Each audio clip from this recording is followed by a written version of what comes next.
Hi, I'm Chance Spencer, I'm Nick Adams.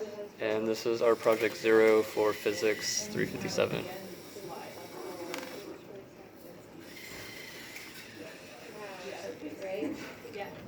This is our robot. It is designed to move at different speeds in response to the distance detected by our ultrasonic rangefinder. So if we look, our robot has two motors and two modes of propulsion. It has caterpillar tracks and it has a rubber wheel. This is all actuated by the brain, the central processor here.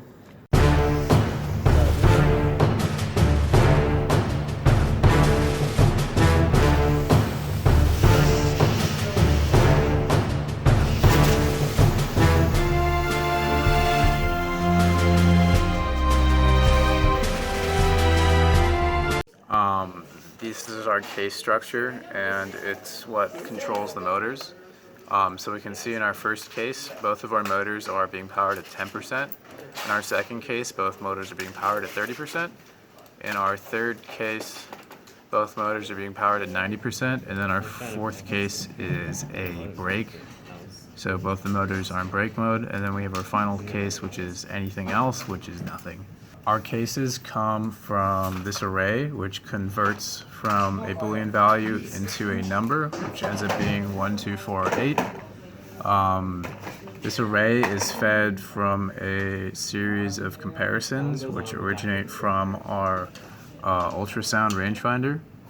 So our first case is if the distance found by our rangefinder is less than 30 centimeters.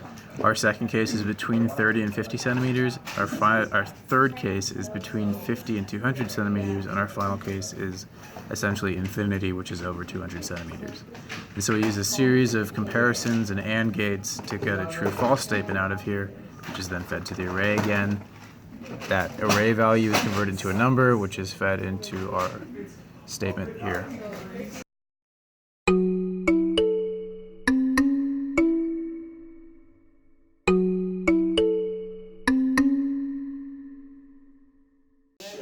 So right now our robot isn't moving because it is at the far extent of its range, at which point the brake command is on.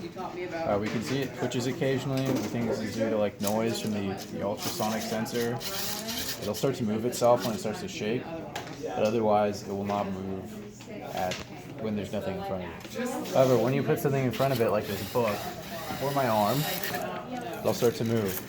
So it'll move at maximum speed. This is 50 to 30 centimeters. It'll gradually slow down as it approaches our target. So if we try that again, right now it's at full speed, coming in at full speed, and then it starts to slow down, and then it slows down even more. In 200 centimeters, our robot moves at full speed, which is right now. And if we let it go, we can see as it reaches the 50 centimeter mark, it slows, and at the 30, it slows again, behaving exactly as we programmed it to.